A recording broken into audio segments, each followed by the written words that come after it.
गुज़श्ता शब पाकिस्तान ने अफ़गानिस्तान के ऊपर एक फ़ज़ाई अटैक किया। डोनाल्ड ट्रंप साहब ने यह फरमाया, उन्होंने कहा जी कि मुझे बग्राम एयरबेस चाहिए कि अफ़गानिस्तान के साथ पाकिस्तान का बातचीत करने का कोई प्लान नहीं। DGISPR ने अपनी प्रेस कॉन्फ्रेंस के दौरान उन्होंने कहा कि हर मसले का हल बातचीत नहीं होती।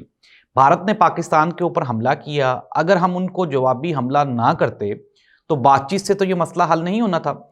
उन्होंने कहा जी कि सियासत जो है वो रियासत से बालातर नहीं हो सकती। हम कोशिश कर रहे हैं कि सूबे में, मुल्क में अमनो अमान कायम करें, लेकिन कुछ लोग ऐसे हैं जो इस अमनो अमान के खिलाफ हैं। उन्होंने कहा जी कि ये जो दहशतगर्दी हो रही है इसके पीछे एक वाहिद शख्स की जिम्मेदारी है, एक वाहिद शख्स की रियासत के साथ दुश्मनी है। और साथ ही साथ उन्होंने ये भी कहा कि किसी ऐसे शख्स को सूबे का इंचार्ज नहीं बनने देंगे जिसकी रियासत के खिलाफ पॉलिसी हो।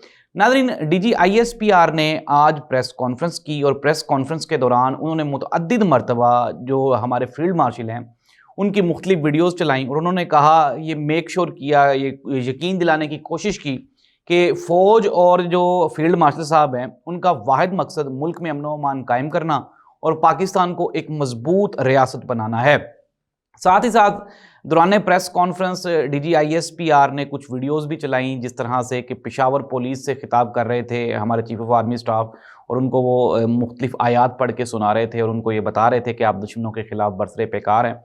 साथ ही साथ DGISPR ने सूबाई हुकूमत से ये शिकवा भी किया कि आपने जो काउंटर टेररिज्म डिपार्टमेंट है उसके एहलकारों की तादाद सिर्फ अभी तक 3200 है।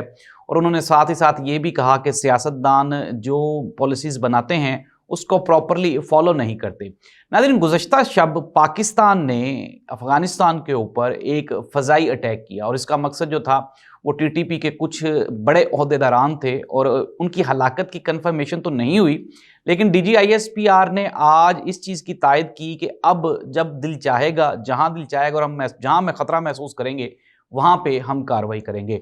अफ़गानिस्तान की हुकूमत की जानिब से जो जवाब आया वो भी कोई तसल्ली बख्श नहीं है। दूसरी जानिब जो अफ़गानिस्तान की हुकूमत के आला ओहदेदारान हैं, उनके जो वज़ीर ख़ारजा हैं, वो आजकल भारत के दौरे पे हैं। ऐसी सूरत हाल में पाकिस्तान का अफ़गानिस्तान के साथ ये इस तरह से क्लैश होना, ये एक सवालिया निशान है। नाज़रीन, हो क्या रहा है थोड़ा सा मैं आपको बैकग्राउंड में ले जाता हूँ, लेकिन उससे पहले हम कंक्लूड कर लें DGISPR की जो प्रेस कॉन्फ्रेंस है। प्रेस कॉन्फ्रेंस का लुब्बे लुबाब जो है, जो मुझे समझ आई वो यही है कि एक तो उन्होंने इमरान खान की पॉलिसी को क्रिटिसाइज़ किया और उन्होंने कहा जी रोज़ रोज़ हमसे टीवी पे नहीं आया जाता और आके हमें जवाब नहीं हमसे दिया जाता, इसलिए हम ये चाहेंगे कि पॉलिसीज़ ऐसी बन जाएं कि हमें बार बार जवाब ना देना पड़े। इमरान खान की पॉलिसीज़ को क्रिटिसाइज़ किया, KPK की सूबाई हुकूमत को क्रिटिसाइज़ किया और इसके अलावा उन्होंने जवानों की जो कुर्बानियाँ हैं उसका जिक्र किया। अब हम आ जाते हैं अफ़गानिस्तान और पाकिस्तान के इशू पे। नाज़रीन, अफ़गानिस्तान के ऊपर दो दुनिया की ताकतें, दुनिया की दो सुपर पावर, सबसे पहले रशिया जो जिसे हम सोवियत यूनियन कहते थे और बहुत बड़ी सुपर पावर थी, बड़ी ताकत थी।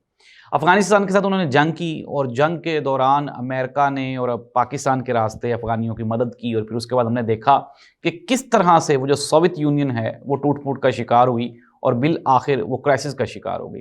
उसके बाद अभी रिसेंटली हमारी आंखों के सामने अमेरिका जैसी सुपर पावर वो अफ़गानिस्तान में आए। अफ़गानिस्तान में कोई 20 साल तक वो लोग रहे। इसी दौरान पाकिस्तान में लाखों जनाजे उठे और पाकिस्तान में जो ना थमने वाला दहशतगर्दी का सिलसिला था वो जारी रहा और हमने मुसलसल 20 साल तक एक लंबी दहशतगर्दी की लहर देखी।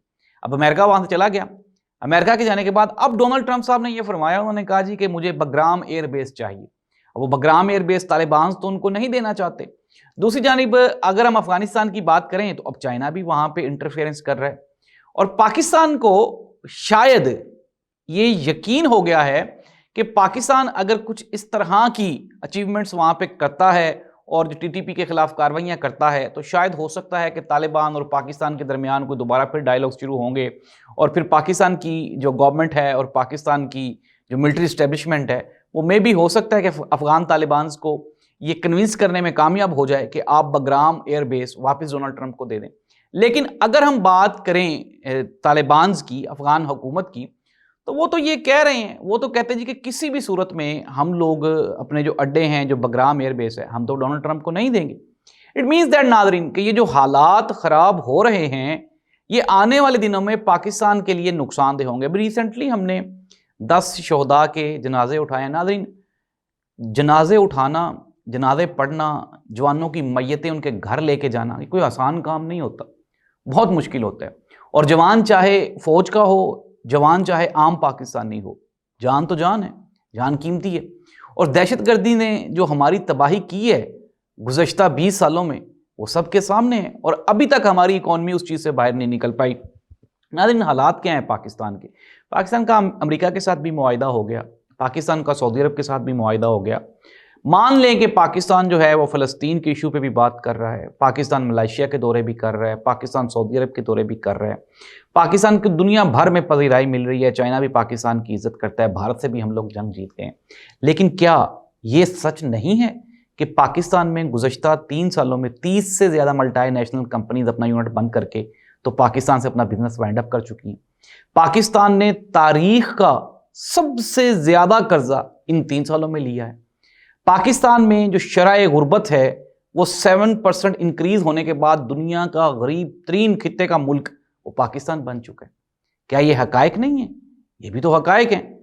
नाज़रीन, अवाम को फ़ायदा तब होगा, इन तमाम जो फॉरेन पॉलिसीज़ हैं उनका फ़ायदा तभी अवाम तक पहुँचेगा जब अवाम को सस्ती रोटी मिलेगी, जब अवाम को सस्ता मकान मिलेगा, जब अवाम को सस्ती रहाइश मिलेगी, अवाम को सस्ता कपड़ा मिलेगा, जब आवाम की ज़िंदगियाँ आसान होंगी। अदरवाइज़ तो आप जितने मर्जी एग्रीमेंट्स करते रहें, जितने मर्जी MOUs करते रहें, जितने मर्जी आप अपने एक दूसरे के साथ दौरे करते रहें, उसका तो पाकिस्तान को कोई फ़ायदा नहीं ना हुआ आवाम को। आवाम को जब डिलीवर होंगी चीज़ें तो फिर ये आवाम मानेगी कि जी वाकई हुकूमत काम कर रही है और हुकूमत ने कुछ ना कुछ परफॉर्म की है। तो नाज़रीन, हालात क्या हैं, और मैं आपको दोबारा फिर थोड़ा सा कुछ ख़बरें हैं हमारे पास, हमारे सोर्सेज ने हमें ख़बरें दी हैं, ज़रा वो भी सुन लें। ख़बरें ये हैं कि अफ़गानिस्तान के साथ पाकिस्तान का बातचीत करने का कोई प्लान नहीं है। आने वाले दिनों में जो सख्ती है वो मज़ीद बढ़ेगी। और DGISPR की आज की जो प्रेस कॉन्फ्रेंस थी, अगर हम उसको भी गौर करें और उसको भी देखें तो मैसेज यही था कि अब बातचीत नहीं होगी, बल्कि हर जगह और हर मौके पे अब लड़ाई होगी।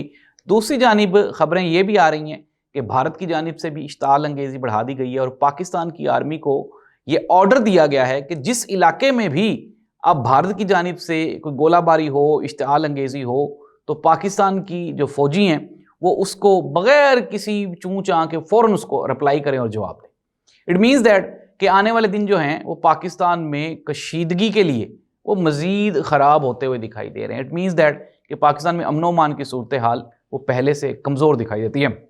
नाज़रीन, ये थे अब तक की ताज़ा तरीन हालात। अगर आपके पास कोई इन्फॉर्मेशन है तो हमें शेयर ज़रूर किया करें, अपने कमेंट से हमें ज़रूर आगाह करें, हमारा चैनल सब्सक्राइब करें, इस दुआ के साथ कि अल्लाह पाकिस्तान का हामी नासिर हो। अल्लाह हाफ़िज़।